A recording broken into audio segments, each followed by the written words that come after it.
You're listening to The Voluntary Life, where you can hear ideas for finding freedom in an unfree world.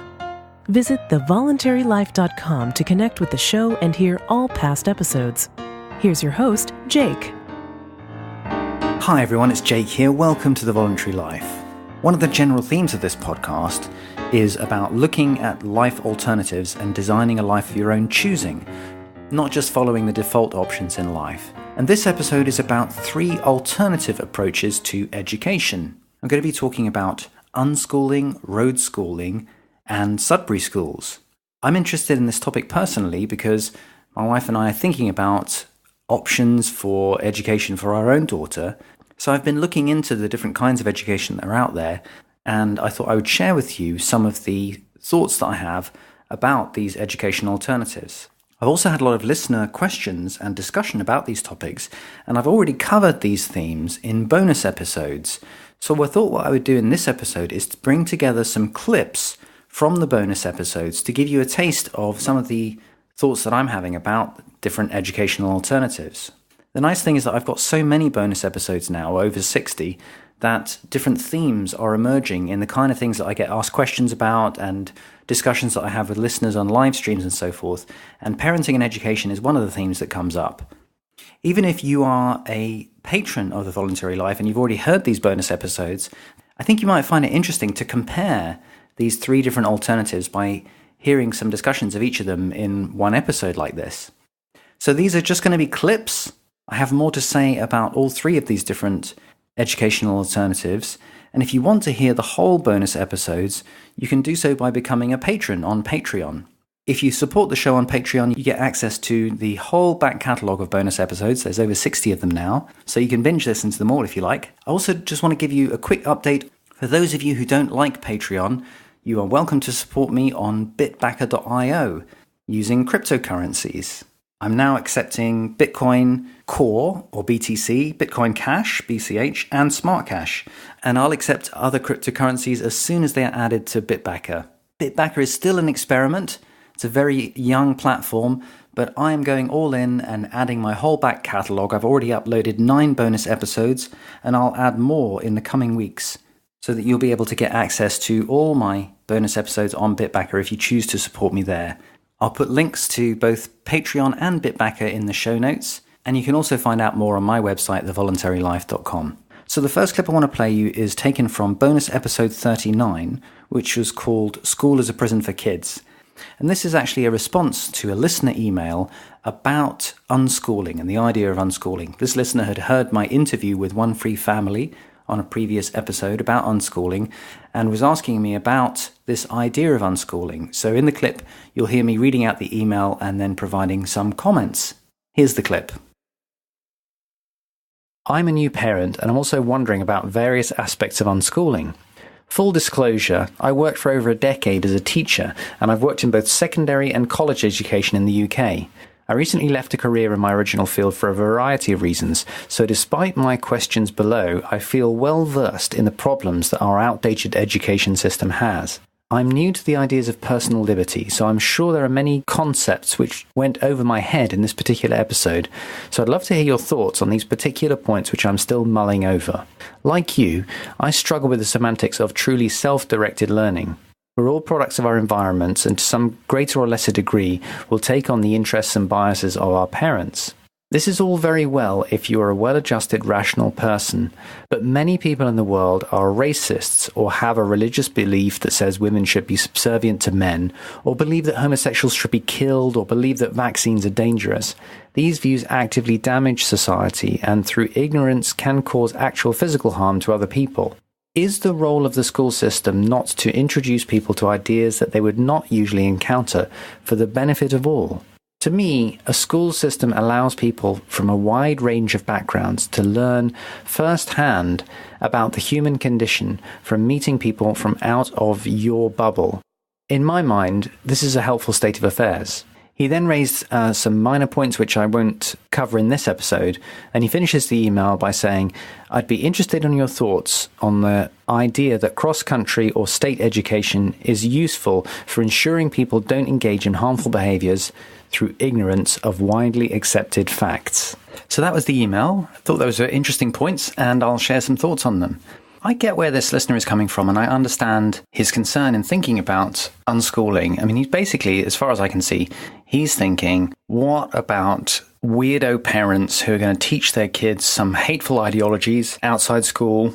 The kids are going to grow up never having come into contact with mainstream ideas, if you like, and they're going to be, I don't know, religious fundamentalists or something like that.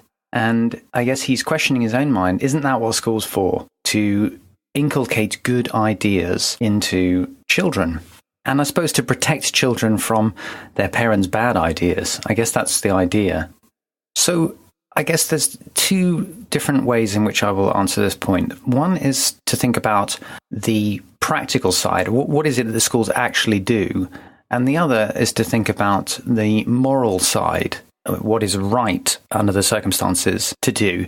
So just in terms of the practical side, do schools inculcate good ideas? I think it's fairly clear that what schools do is indoctrinate children with the most widespread ideas of the time, including the most widespread prejudices of the time.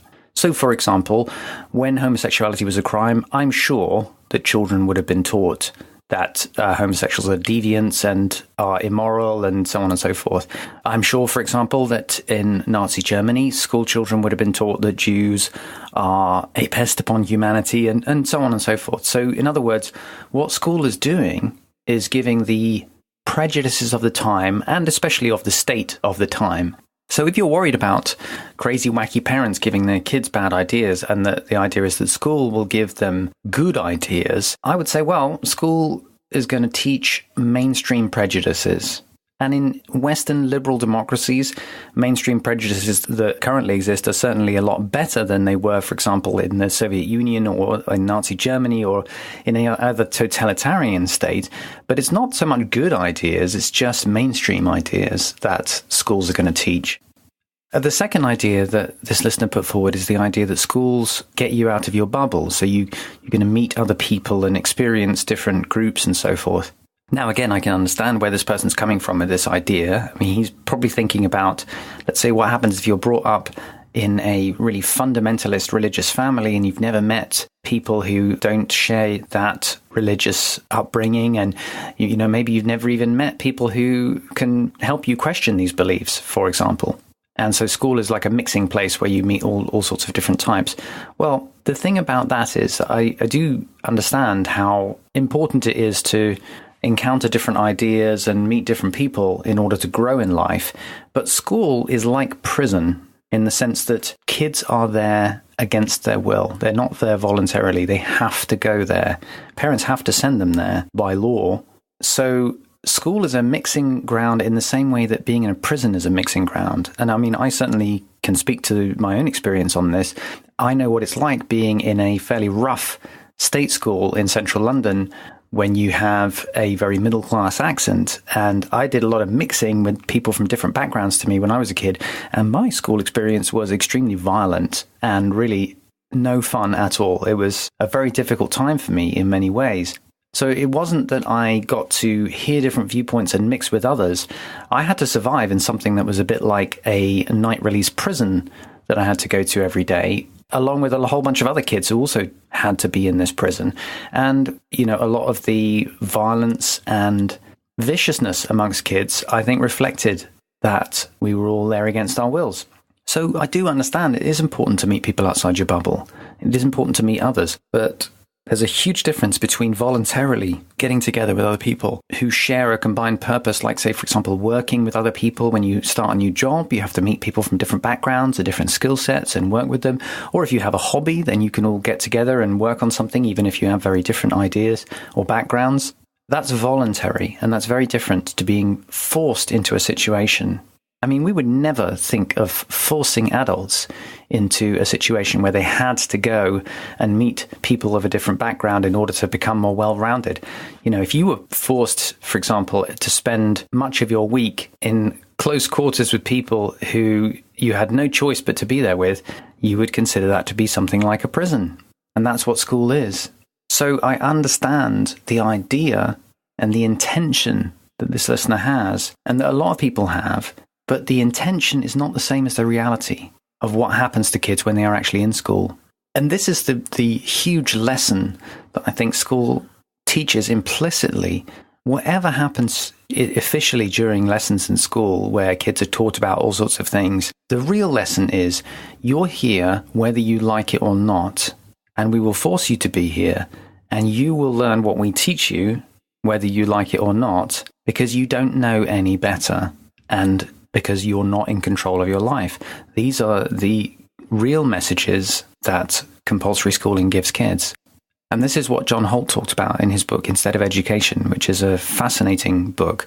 He talks about the difference between a school that you choose to go to, a voluntary school. Like, say, for example, if you choose to learn a language as an adult, a second language, and you go to evening classes to learn German or something, you're there voluntarily. And anytime you don't like it, you can just stop going.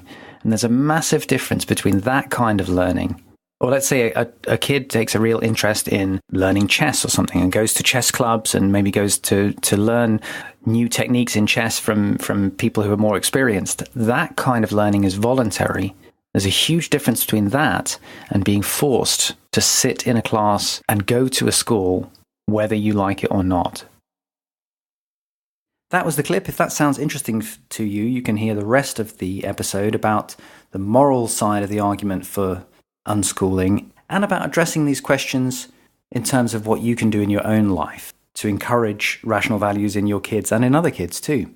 The next clip that I want to play you is from bonus episode 21, taken from a live stream discussion with patrons, and we're talking about the concept of road schooling. Here's the clip.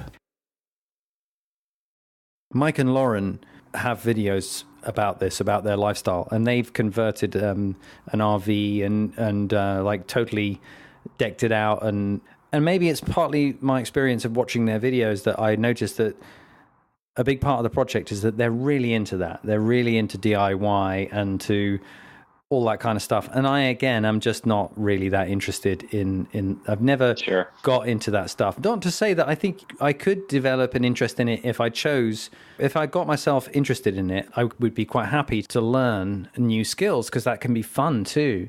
But that seems to be an important part of the process for them. And I think that it could potentially be one of the answers to your questions about road schooling, because the way I imagine it working is simply that experience there's so much to learn through that experience. I mean, let's say, for example, that you did have an RV and it did have a shower system and a toilet system and electrics, and it's got obviously all of the different units and everything in there, and there's various things to go wrong and things that might have problems in cold temperatures and things that need fixing and stuff. And that is the kind of thing that, you know, just being around that kind of thing going on, which your kids certainly would be, there's a huge opportunity to, if they're a bit older, there's a huge opportunity for them to get involved in real world practical problems that need fixing that, you know, could definitely be interesting. And if they're younger, then just the experience of being in places and dealing with, you know, checking into an RV park and like meeting people and exploring towns and all that kind of stuff, that is just enormously beneficial in terms of all of the different experiences. That's obviously what we've found, not traveling with an RV, but just traveling with Freya. You know, she's seen a lot of stuff. She's got experiences of very different environments now. She's been in leafy New Hampshire in you know, really quiet, laid-back areas. She's been in the middle of Barcelona in a very old medieval European city. And so I think there's great opportunity for learning just through that process. We're still in the early days of working out exactly how we approach this question of child-centered or child-led learning, however you want to describe it. Some people call it unschooling. And I know that I still have a lot of concerns about seeing some examples of that not work. Like there's definitely a kind of unparenting that goes on too, where people are supposedly unschooling, but you know, it looks a lot like neglect to me. And so that's obviously something that we're not down for. But on the other hand, I also know from my own personal experience that school definitely was an enormous waste of my time, and a lot of it really did seem like the main lesson was to learn to comply and obey and all of that kind of stuff. So that's kind of our thoughts on how unschooling or self-led learning might work if we were to do that road schooling thing. What do you think about it? Yeah, I share a lot of your same thoughts, and I think you're right. I mean, just the experience is one that is educational kind of inherently. I'm wondering if it might be possible to structure these types of travels in a way that you can kind of move between communities as well. It seems like these days with the internet, you can kind of keep in touch with people far and wide. And, I'm wondering if it's not just necessarily about going from new place to new place. That was the clip. This last clip that I want to play you is taken from bonus episode 24, which is called Why I Am Skeptical of Sudbury Schools. Sudbury Schools are another educational alternative. I do explain them in detail in the full episode, but in this clip I'm just going to give us some thoughts about the concept of Sudbury Schools. So if you want to find out more about them, you can become a patron and listen to the full episode, or you can look up Sudbury Schools on Wikipedia as well. They have quite a detailed entry there. Anyway, here are some of my thoughts about the concept of Sudbury Schools. The really key characteristics that are brought out in the Wikipedia page explaining Sudbury Schools is three things. The de-emphasis of classes, so there's no curriculum and no set of required courses. Students just study what they want to study. And the second thing is age mixing, so there's no separation into age groups. Children mix freely in different age groups.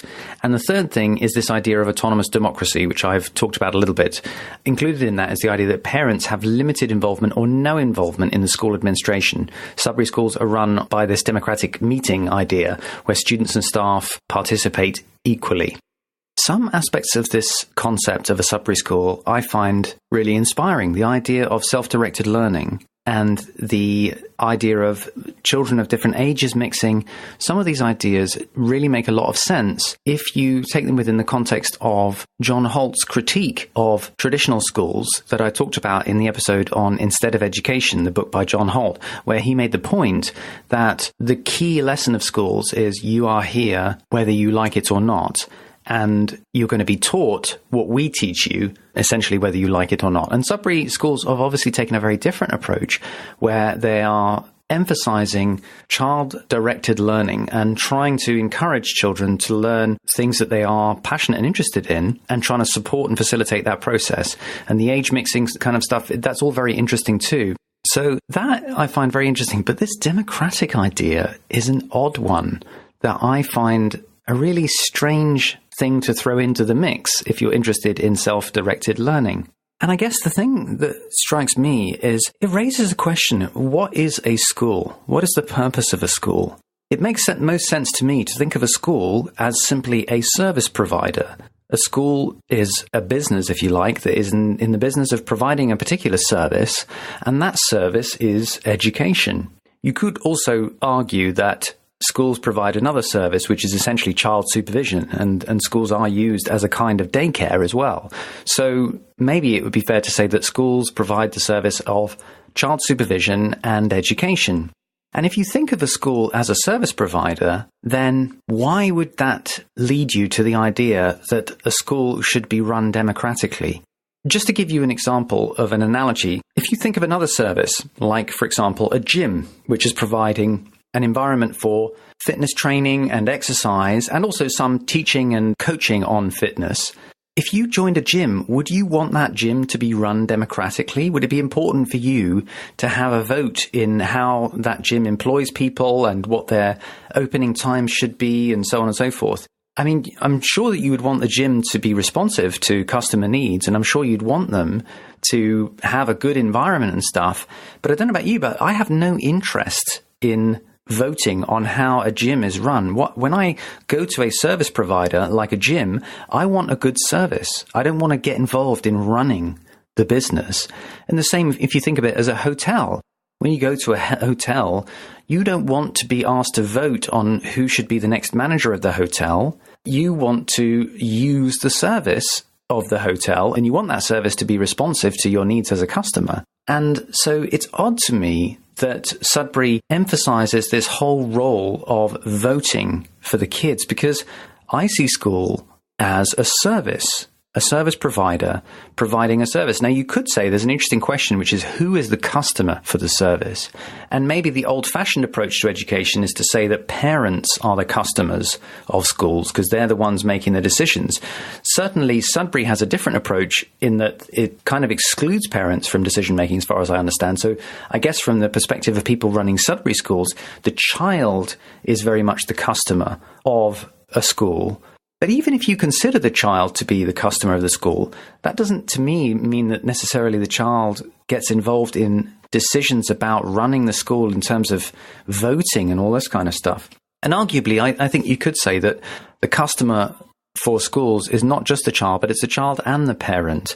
I mean, obviously, in most cases, the parents are the ones who are actually paying for the child, but also the school is taking on some of the parents' responsibilities, like daycare, like looking after the kids. And so the parents have a stake in how the school is being run because the school's taking on parenting responsibilities. So why would you want this to be a democratic system? And what's the big deal about getting kids to vote on stuff? I think this reflects a certain romanticism about democracy that some people have.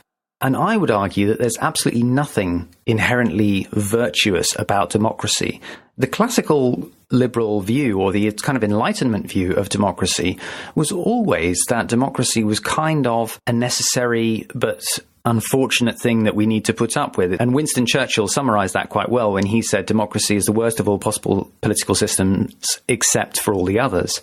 But the classical idea was that democracy is a way of changing government without bloodshed. That was what Karl Popper said was the virtue of democracy. But he never thought that it was a great thing or something that we should think is a wonderful idea just in itself. Even some of the philosophers who have been real proponents of democracy, like Jean-Jacques Rousseau, even he had a lot of qualifications on where democracy can work and how it should be limited and so forth. But what has happened in the last couple of hundred years is there is this idea that has become more popular that democracy is a good thing in itself. It's not just a necessary way of limiting the role of the state power, but rather it's a moral virtue in itself. And that idea is the idea of legal positivism, is what it's called. It's the idea that what is right is what we vote into law. And why is it right? Because we voted it in. And so laws represent the good because they have been voted on. And this is something that I think is a really bad idea because obviously minorities have rights. And just because 51% of people or some majority of people say that something is law, that doesn't make it a good law. And it doesn't make it a moral or ethical law. And I actually think that that's an important thing for kids to know, that just because it's the law, it doesn't necessarily make it right, that there is a standard of right and wrong, a rational standard, and that some laws can be unjust. So that's why I don't really buy into this whole idea that it's a wonderful thing for kids in Sudbury schools to vote on stuff, because I have no interest in voting for how my hotel that I want to stay in is run or how a gym that I join is run. I would rather find good hotels and good gyms, and if I don't like their service, then take my money elsewhere and go to a different one. In the same way, I think schools should be run by people who are entrepreneurs, who really put an effort into creating the best possible environment that they think will be best for kids, and that parents and kids can then decide whether or not they want to be a part of that. It just seems to me a strange kind of ideological thing to add on to a school that, oh yeah, and we're all going to vote on it. And very artificial too, because that's not the way that the world works. You don't vote on your hotels or your other service providers in life. You choose the services that work for you, and so obviously some things you just have to put up with. So I hope you enjoyed those clips about alternatives to education. Let me know what you think about this idea of bringing together some of the themes that I've covered in bonus episodes and giving you a taste of these. And I'd love to hear your feedback about educational alternatives too, and any comments that you have about the topic. Also, last quick update. I just want to remind you that if you are in Barcelona or nearby, I'm having a meetup on Sunday, the 27th of January 2019. So just after I release this podcast, we're having the meetup. If you're listening to this as it comes out, I'll put links in the show notes to get in touch. If you are around, it would be great to meet up with you. That's all for this week's episode. I'll be back next week with another episode. In the meantime, I hope you have a great week. Thank you for listening to The Voluntary Life. If you like this podcast, please show your support by becoming a patron of The Voluntary Life on Patreon. Your support will help to grow and improve the show, and you'll get access to a treasure trove of rewards, including bonus episodes. Visit thevoluntarylife.com to learn more.